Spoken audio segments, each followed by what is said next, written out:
할렐루야.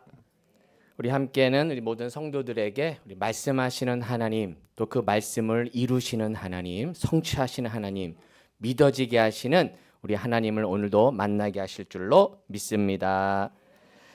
자, 오늘은 마태복음 강해 설교 세 번째 시간으로 누가 왕인가라는 제목으로 하나님 말씀을 전할 때 은혜 시간이 되시기를 소망합니다. 우리 서로에게 축복하며 인사하겠습니다. 예수 그리스도가 나의 왕이십니다. 예수 그리스도가 나의 왕이십니다. 할렐루야. 지난주에 예수님의 동정녀 탄생 이야기를 통해서 믿어지는 은혜에 대해서 말씀을 나누었는데요. 잠깐 복습하는 시간을 갖도록 하겠습니다. 여러분, 성경은 믿는 것이 아니라 뭐 하는 것이다? 믿어지는 것이다 라는 거예요. 성경은 믿는 것이 아니라 뭐 하는 것이다? 믿어지는 것. 그래서 여러분, 믿음은 내가 믿는 게 아니라 하나님께 하나님 믿음을 주셔서 믿어지는 것이다 라는 것을 여러분 기억하기를 바랍니다. 믿음은 내 공로가 아니에요. 내 공로가 아니라 하나님이 믿음을 주시는 거다. 믿음은 누가 주시는 것이다? 주님이 주시는 거다. 누가 주는 것이다? 그렇죠. 믿음은 주님이 주시는 겁니다. 그래서 창세기 1장도 그렇고 마태복음 1장도 그렇고 내가 믿으려고 해서 믿어지는 게 아니에요. 하나님이 믿음을 주셔야만 내가 믿어진다. 그래서 하나님께 믿음을 달라고 여러분 기도할 수 있기를 축복합니다. 그러나 믿어지지 않는다고, 믿음이 없다고 낙심할 필요가 없어요. 뭐 하지 말고 낙심하지 말라는 거예요. 그래서 기다리다 보면 주님이 주십니다. 할렐루야. 그래서 믿음은 하나님이 믿음을 주시고 하나님이 나에게 은혜를 주시면 믿어지는 은혜가 임한다는 거예요. 비록 지금은 겨자씨 같은 작은 믿음일지라도 걱정하지 마세요. 언젠가 하나님이 믿음을 주셔서 믿어지는 은혜, 깨닫는 은혜를 우리 주님이 주실 줄로 믿습니다. 지난주 금요기도회에 이 누적의 힘에 대해서 잠깐 말씀을 나누었는데요. 여러분, 다윗이 골리앗과 싸워서 이길 수 있었던 이유, 그 무서운 그 적 골리앗과 싸워서 이길 수 있는 이유는 다윗이 처음부터 믿음이 아주 좋아서가 아니에요. 오늘 말씀에 사무엘상 17장 37절에 보니까 그는 평소에 사자의 발톱과 곰의 발톱에서 주님이 자신을 건져주신 은혜, 주님이 자신을 살려주신 은혜를 그는 체험했던 것이에요. 이런 내 삶 속에서의 은혜를 체험하고 내 삶 속에서 능력을 체험한 다윗, 이런 작은 믿음들이 쌓여서 그 믿음들이 쌓여서 나중엔 다윗이 골리앗까지 물리칠 수 있는 믿음을 가진 줄로 믿습니다. 할렐루야. 처음부터 골리앗과 싸웠으면 못했을 거예요. 다윗은 작은 내 삶 속에서 문제가 가지고 씨름하고 작은 사소한 문제이지만 그것과 함께 하시는 하나님, 은혜를 주시는 하나님, 체험을 주신 하나님의 은혜가 누적되다 보니 어느 순간에 믿어지는 은혜, 어느 순간에 깨닫는 은혜를 이 다윗은 경험한 것이죠. 할렐루야. 우리가 오늘도 예배합니다. 우리가 이 예배하는 작은 믿음의 행위들, 예배하고 기도하고 이런 것들이 쌓여서 우리가 언젠가는 내가 언제 그런 걸 믿었지? 내가 어떻게 그렇게 믿음의 사람이 되었지? 아마 그렇게 될 거예요. 언젠간 믿음이 커져서 공중의 새들이 깃들을 정도의 큰 믿음을 소유하는 우리 성도들이 될 줄로 믿습니다. 누적의 힘을 믿고 오늘도 믿음으로 예배합니다. 시작. 누적의 힘을 믿고 오늘도 믿음으로 예배합니다. 할렐루야. 오늘도 예배를 해요. 오늘도 기도해요. 오늘도 찬양해요. 이런 작은 믿음이 내 안에 쌓여서 누적의 힘으로 언젠가는 큰 믿음을 소유하는 우리 성도들이 될 줄로 믿습니다. 자, 오늘 본문은 이렇게 시작해요. 마태복음 2장 1절에서 3절인데요. 한번 성경 한번 같이 읽어볼까요? 자, 마태복음 2장 1절에서 3절 시작. 헤롯 왕 때에 예수께서 유대 베들레헴에서 나심에 동방으로부터 박사들이 예루살렘에 이르러 말하되 유대인의 왕으로 나신 이가 어디 계시냐? 우리가 동방에서 그의 별을 보고 그에게 경배하러 왔노라 하니 헤롯 왕과 온 예루살렘이 듣고 소동한지라. 여기 1절에 보면 헤롯 왕 동그라미, 헤롯 왕 동그라미. 2절에 유대 왕 동그라미, 유대 왕. 그래서 헤롯 왕과 유대인의 왕을 서로 비교하고 있어요. 지금 왕이 두 명이 존재합니다. 지금 이 두 명의 왕을 통해서 누가 진짜 왕이냐라는 우리들에게 질문을 하고 있는 거예요. 지금 헤롯은 이 나라에 내가 유대인의 왕이거든요. 내가 분봉왕이거든요. 내가 왕인데 유대인의 왕이 또 태어난다는 거예요. 그러니까 이 당연히 헤롯이 혼란할 수밖에 없어요. 그래서 2절에 보니까 동방박사가 찾아와서 유대인의 왕으로 나신 이가 어디 계시냐? 라고 헤롯 왕에게 물어보는 거예요. 내가 왕인데. 그러니까 3절에 헤롯 왕과 온 예루살렘이 듣고 소동한지라. 자, 소동한지라 세 번역에 보니까 당황한지라. 당연히 당황하죠. 왜? 내가 왕인데. 내가 왕인데 유대인의 왕이 또 태어난다고? 또 왕이 태어난다고?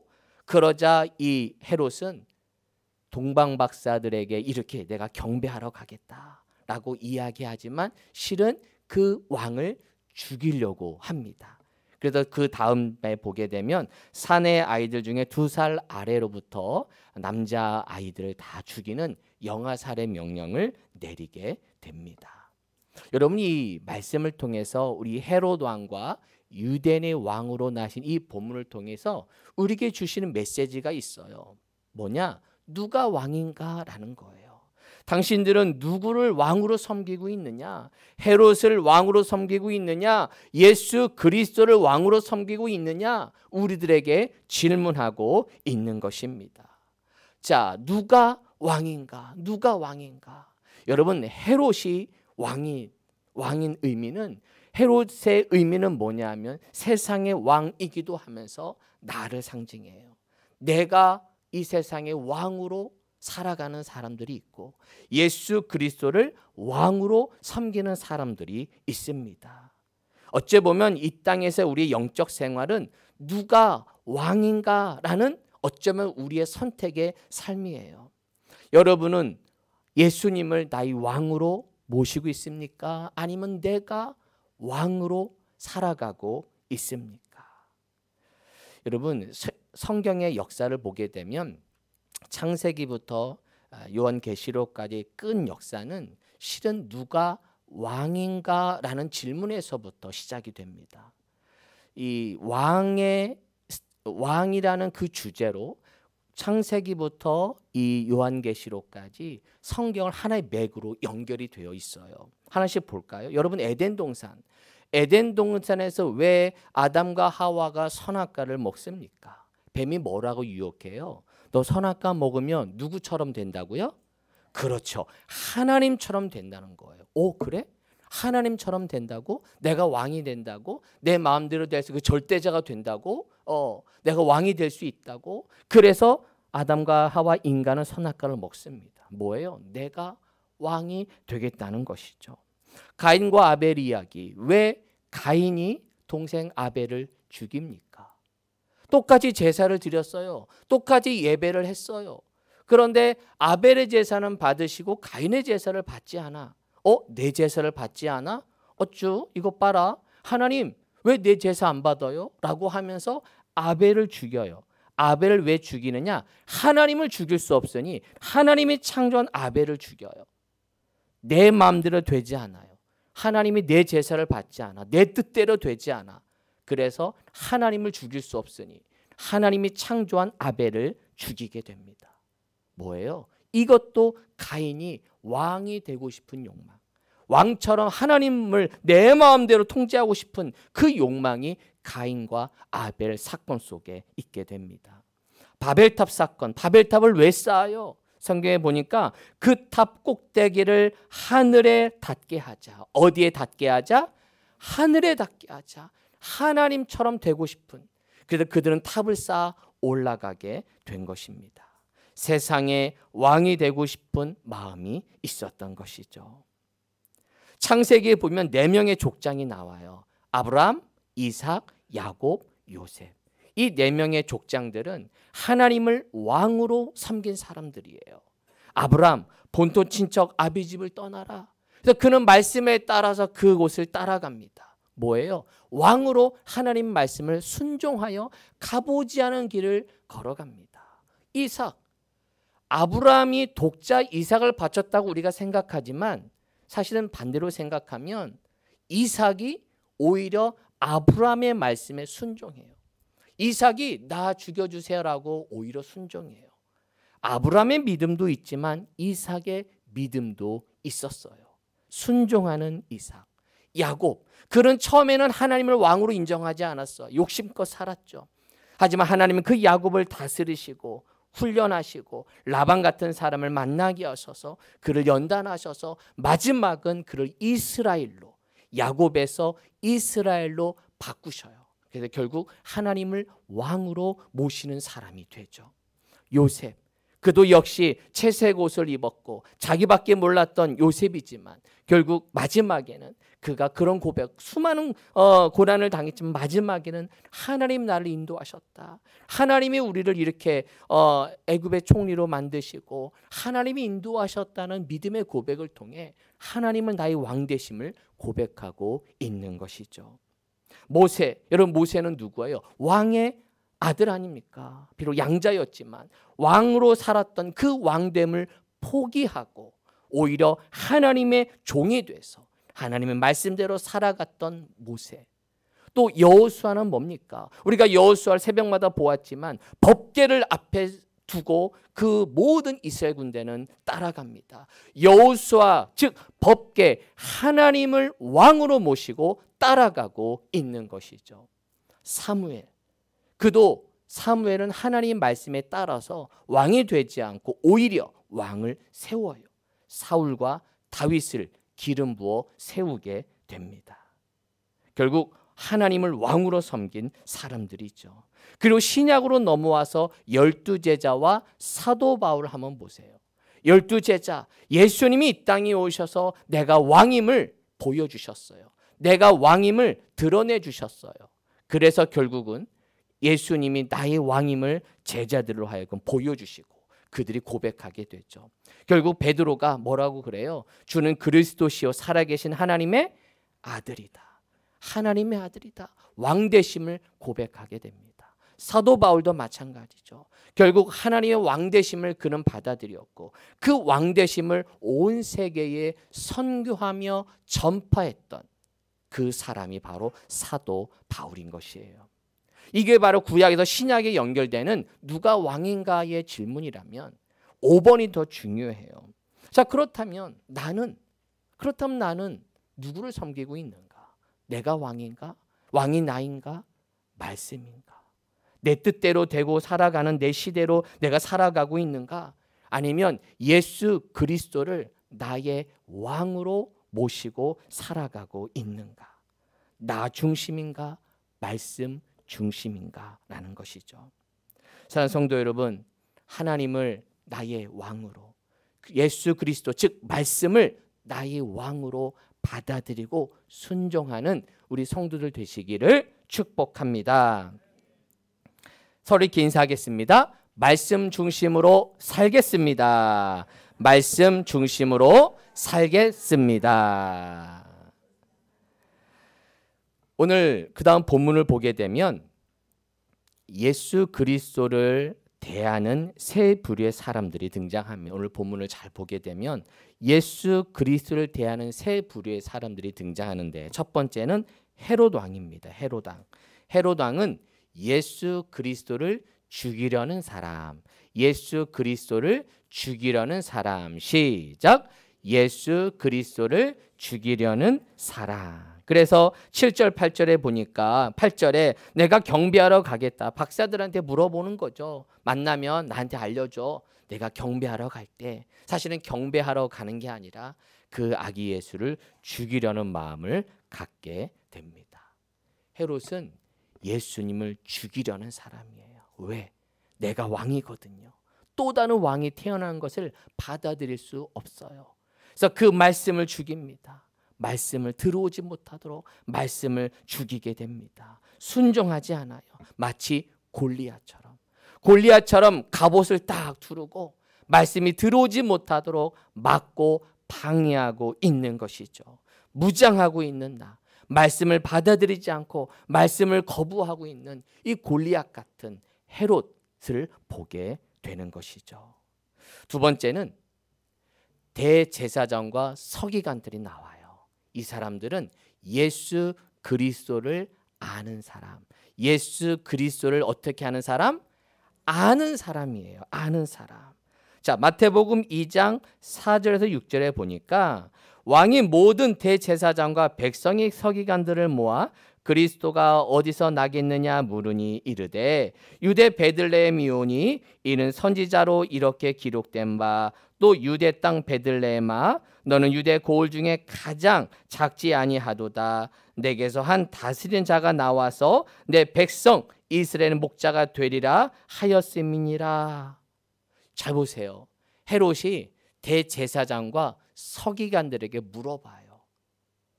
유대 땅 그리스도가 어디서 나겠느냐? 그러니까 이 대제사장과 서기관들이 알긴 잘 알아요. 저기 미가서 5장 2절이거든요. 저 성경 구절을 구약을 이야기하면서 베들레헴에서 나실 겁니다. 알기는 잘 알아요. 문제는 알기는 아는데 경배하지 않아요. 알기는 아는데 예배하지 않아요. 지식으로만 알고 있는 것이에요. 그래서 그 다음 단계로 나아가야 돼요. 세 번째, 바로 동방박사가 돼야 돼요. 동방박사는 예수 그리스도를 뭐 하는 사람? 뭐 하는 사람? 그렇죠. 예배하는 사람인 거예요. 동방박사는 예수 그리스도를 예배하는 사람. 자, 10절부터 12절까지 읽어봅시다. 시작. 그들이 별을 보고 매우 크게 기뻐하더라. 집에 들어가 아기와 그의 어머니 마리아가 함께 있는 것을 보고 엎드려 아기께 경배하고 보배압을 열어 황금과 유향과 모략을 예물로 드리니라. 그들은 꿈에 헤롯에게로 돌아가지 말라 지시함을 받아 다른 길로 고국에 돌아가니라. 아멘. 이 본문은 성탄절날 자주 보았던 말씀인데 여기 보면 다른 대제사장과 서기관들은 알기는 아는데 경배하지 않는다면 이 동방박사는 아는 것을 넘어서 그 예수님께 예배합니다. 그 예수님께 경배합니다. 여러분, 교회는 예배하는 곳이에요. 뭐 하는 곳이라고요? 예배하는 것. 교회는 예배하는 곳이에요. 예배하는 것. 예배하는 것. 여러분 뭐 하러 오셨어요? 뭐 하러 오셨어요? 할렐루야. 예배하러 오셨죠? 예배하러 오셨어요. 예. 이따 모상 권사님 설교 끝나고 기도할 거예요. 예, 지금 나 기도 안 시키나 걱정하실 것 같아요. 설교 마무리 기도를 우리 모상 권사 할 거니까 마음의 준비를 하고 계세요. 또 이렇게 알려드려야 또 당황하지 않지. 예, 오늘 예배 순을 좀 바꾸는 겁니다. 설교 끝나고 예, 우리 대표 기도 하실 거니까 자, 저를 다시 집중해 주세요. 자, 교회는 뭐 하는 곳이다? 예배하는 곳이에요. 이게 1차 목적이에요. 교회에서 다른 걸 많이 해요. 우리가 오늘도 점심 식사가 기대가 되는데 밥도 먹기도 하고 또 음식을 준비하기도 하고 또 형제들과 교제를 나누기도 하고 다양한 교회 행사들도 하고 합니다. 하지만 첫 번째 목적이 뭐예요? 교회는 예배하는 것이라는 걸 잊으면 안 돼요. 예배하는 것. 그래서 이 예배가 목적임을 잊으면 안 돼요. 그래서 교회는 내가 예배를 하는 곳이에요. 하나님께 내 몸을 드리는 거예요. 그래서 여러분 예배를 통해 여러분이 하나님께 온전히 올려드리는 시간임을 여러분 기억하기를 바랍니다. 그래서 무언가 하려고 하기 전에 내가 교회에서 무슨 봉사해야 되지? 오늘 뭐 내가 해야 되는데, 이런 거 생각하기 전에 내가 먼저 예배자가 돼야 돼요. 무슨 자가 되자? 예배자가 되자. 하나님이 찾은 그 한 사람의 예배자, 내가 그 예배자가 되기를 축복합니다. 여러분, 예배는 무엇일까? 오늘 이 동방박사의 모습을 통해서 예배가 무엇인지도 한 번 더 보게 될 거예요. 예배가 무엇인지, 이 동방박사들의 몸을 한번 보면 예배가 무엇인지를 너무 잘 우리들에게 알려주고 있습니다. 자, 예배는 무엇인가? 예배는 무엇인가? 자, 마태복음 2장 10절에 보니까 이 동방박사가 별을 보고 매우 크게 기뻐하더라. 매우 크게 뭐하더라? 기뻐하고 기뻐하더라. 이게 예배 첫 번째 요소, 기쁨이에요. 뭐라고요? 기쁨. 예배는 기쁨이 있어야 돼요. 뭐가 있어야 된다고요? 기쁨. 근데 우리가 기쁨하면 목사님, 예배가 재미있어야 되나 봐요. 그리고 교회가 좀 즐겁게 해야 되는 거 아니에요? 뭐 즐거운 프로그램도 해야 되는 거 아니에요? 물론 뭐 그런 것도 요소가 있으면 좋겠지만, 사실은 여기서 말하는 기쁨은 그런 기쁨이 아니에요. 즐거움을 말하는 게 아니에요. 내가 교회 가려면 하나님이 기뻐하려니까 기쁜 일 뭐가 없나? 나 좋은 일 없나? 좀 행복한 일 없나? 막 뭔가 찾으려고 그래요. 근데 여러분, 여기서 말하는 기쁨은 외부에서 오는 기쁨이 아니에요. 내가 이번 주에 하나님이 은혜 주셨어. 이런 응답을 주셨어. 이런 기쁨이 있어요. 그것도 감사하죠. 그러면 늘 그런 일이 있어요? 여러분, 주일 올 때마다 늘 그렇게 좋은 일만 가득하고 교회에 오십니까? 아니에요. 외부에서 오는 기쁨은 늘 변수가 많아요. 성경에 말하는 기쁨은 한번 따라해 볼게요. 샘솟는 기쁨. 무슨 기쁨? 샘솟는 기쁨. 이건 뭐냐면, 저를 잘 보세요.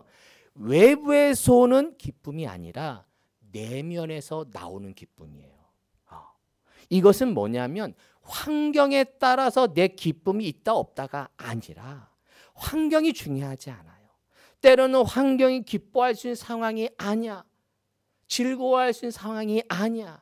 그런데 예배하다 보면 어느 순간에 내 마음에 기쁨이 나와요. 내 마음에 감사가 나와요. 분명히 감사거리 하나도 없어. 기뻐할 거 하나도 없는데 예배하다 보니 하나님 내 안에 기쁨을 주셔서 갑자기 기쁨이 오고 희망이 생기고 나에게 하나님 주시는 말씀이 생각이 나면서 소망이 생기는 그런 기쁨을 나에게 주신다는 거예요. 그래서 주님이 주시는 기쁨은 외부에서 오는 기쁨이 아니라 내 안에서 샘솟는 기쁨. 무슨 기쁨? 샘솟는 기쁨인 거예요. 할렐루야. 샘솟는 기쁨이 저와 여러분 가운데 있게 되기를 축복합니다. 할렐루야. 네. 뭔가 조건으로 맞는 기쁨이 아니라 때로는 그런 것이 없어도, 여전히 힘들어도, 여전히 환경은 달라지지 않아도, 여전히 내 삶은 그대로여도 내 안에서 오는 주님이 주시는 기쁨, 주님이 믿음으로 주시는 그 기쁨, 그 감사로 승리하기를 축복합니다. 우리가 영상을 보았지만 다음 주에 우리 교회는 맥주감사절 7월 첫째 주를 우리 한국교회는 맥주감사절로 지키고 있습니다. 이 맥주감사절은 원래는 맥주, 보리를 추수하고 드리는 감사절인데, 이제 우리가 농경사회는 아니니까 이것을 우리는 상반기에서 상반기 동안 하나님 주신 은혜를 감사하는 그 감사절로 지키고 있습니다. 맥주 감사주를 준비하면서 내가 감사거리가 뭐가 있지? 뭔가 상반기에 은혜가 뭐가 있을까? 뭐 좋은 것도 있겠지만 사실은 뭐 크게 달라지지 않은 분들도 있을 수 있어요. 목사님, 감사거리는요 불평거리만 더 많아요. 근심거리만 더 생겼어요. 이럴 수도 있어요. 그런데 한 주간 기도하면서 생각해 보세요. 내 안에서 오는 기쁨, 내 안에서 샘솟는 기쁨, 샘솟는 감사가 여러분 안에 있기를 축복합니다. 할렐루야. 네, 어떤 조건의 감사가 아니에요. 주님이 주시는 기쁨과 감사로 승리하기를 축복합니다. 자, 두 번째는 헌신이에요. 헌신. 자, 다시 한번 11절에 보니까 이 동방박사가 아기께 경배하고 보배합을 열어서 황금과 유향과 모략을 예물로 하나님께 드립니다. 헌신이에요. 예배는 헌신이다. 예배는 헌신이다. 시작. 예배는 헌신이다. 그래서 예배를 통해 우리가 오늘도 예배당에 다 오셔서 내가 몸을 드리는 거예요. 시간을 드리는 거예요. 할렐루야. 와서 예배하는 거예요. 몸을 드리는 시간, 시간을 드리는 시간. 또 예물을 드리고 하나님께 몸을 드리고 헌신하는 분들, 몸으로 봉사하는 분들, 다양한 봉사자들이 있어요. 중요한 건 헌신하는 것. 믿음으로 내 몸을 드리는 우리 성도들 되기를 축복합니다. 요즘 이제 온라인 방송이 잘 돼 있어서 온라인으로도 드리지만, 물론 불가피하게 온라인으로 드릴 수 있지만 진짜 예배는 여러분 몸을 드리는 거예요. 할렐루야. 현장에 와서 내 몸을 드리는, 그게 진짜 예배라는 것이죠. 우리 성도들 하나님께 헌신하고 몸으로 드리고 믿음으로 드리는 몸의 제사를 드리는 우리 성도들 되시기를 축복합니다. 마지막 순종. 12절에 보니까 그들은 꿈에 헤로데기로 돌아가지 말라 지시함을 받아요. 하나님의 꿈에 나타나서 이 동방 박사에게 헤롯에게 가지 마, 너 잡아 죽일 수도 있어 하면서 알려주죠. 그러자 이 동방 박사는 다른 길로 고국으로 돌아갑니다. 하나님의 음성에 이 동방 박사는 순종합니다. 순종. 예배는 순종이다. 예배는 순종이다. 시작. 예배는 순종이다. 그래서 예배를 통해 내 생각과 달라도, 내 뜻과 달라도 그 길을 따라가는 것, 그 길에 순종하는 것. 주님 말씀하시면 내가 가겠습니다. 멈춰서라 하시면 멈춰서겠습니다 라고 순종하는 것. 조금 더 억양을 좀 강하게 한다면 복종하는 거예요. 뭐 하는 것? 복종하는 것. 그래서 예배는 복종하는 거예요. 경배하는 것, 머리 숙이는 거예요. 하나님께 온전히 올려드리는 것. 이게 예배인 것입니다. 여러분, 이 기쁨, 헌신, 순종이요. 지금 마태복음에 있는 이 마태복음의 말씀이요. 사도 바울이 이것을 그대로 적용하면서 이렇게 말해요. 똑같이 기쁨, 헌신, 순종인데 로마서에서 이런 말씀을 해요. 로마서에 보니까 읽어볼까요? 12장 1절 시작. 그러므로 형제들아 내가 하나님의 모든 자비하심으로 너희를 권하노니 너희 몸을 하나님이 기뻐하시는 거룩한 산 제물로 드리라. 이는 너희가 드릴 어떤 예배니라? 여러분, 영적 예배라니까 되게 신령하게 생각. 사실은 그게 아니에요. 헬라어 원어는 합당한, 맞아, 논리적인 예배야, 너 그렇게 해야 되는 예배야, 이런 뜻이에요. 당연히 그렇게 해야 돼 라는 의미예요. 영적 예배라니까 뭐 어디 홀리한 게 아니라 저렇게 하는 게 당연한 거야, 그렇게 해야 되는 거야 라는 의미예요. 말씀 보세요. 기뻐하시는 거룩한 산 제사로 드리라. 기쁨이 들어가죠. 헌신이 듭니다. 내 몸을 드리는 것, 헌신이죠. 산 제물로 드려라. 산 제물, 리빙, 살아있는 제물이 되라. 헌신, 순종인 것이죠. 여러분, 산 제물이 되라는 무슨 말이냐? 여러분, 제물은 원래 뭐예요? 죽어야 제물이잖아요. 그래서 구약에는 제물을 죽였잖아요. 그렇죠? 제물을 죽여서 제물을 드렸단 말이에요. 내가 죽는 게 아니에요. 제물을 죽여서 제물을 드려. 그래서 사도 바울의 저 로마서 말씀을 통해서 이 구약의 제물을 다시 신약으로 해석을 해요. 뭐냐면 전에는 죽은 제물을 드렸다면 산 제물이 되라. 그 제물은 내가 되는 거예요. 누가 된다? 내가 되는 거예요. 너 전에는 내가 죽지 않고 그 제물을 죽여서 제물을 드렸지, 산 제사가 되라면 내가, 살아있는 내가 죽으라는 얘기예요. 내가 죽어서 내가 제물이 돼야 된다는 거예요. 엄한 제물 죽이지 말고, 동물 죽이지 말고 네가 죽어서 드리는 예배, 네가 죽음의 예배, 순종하는 예배, 복종하는 예배를 드리라는 게 이 산 제물로 드리라라는 것이에요. 이게 예배인 것입니다. 예배, 첫 번째 무엇이다? 기쁨이다. 두 번째 헌신이다. 마지막 세 번째 순종이다 라는 거예요. 우리 예배 가운데 기쁨과 헌신과 순종이 있는 우리 예배가 될 줄로 믿습니다. 말씀을 정리합니다. 여러분, 마태복음 말씀은 누가 왕인가? 라는 질문이에요. 누가 왕인가? 저와 우리 모든 성도들은 예수 그리스도를 왕으로 모시고 왕으로 인정하며 살아가는 우리 성도들 되기를 축복합니다. 그래서 예수 그리스도를 아는 것을 넘어서 예수 그리스도의 말씀에 순종하고 따를 수 있는 예배하는 우리 성도들 되기를 축복합니다. 기쁨으로, 헌신으로, 순종함으로 예배하는 성도들 되어서 하나님께 영광 돌리는 우리 모든 성도들 되시기를 주님의 이름으로 축원합니다. 아멘.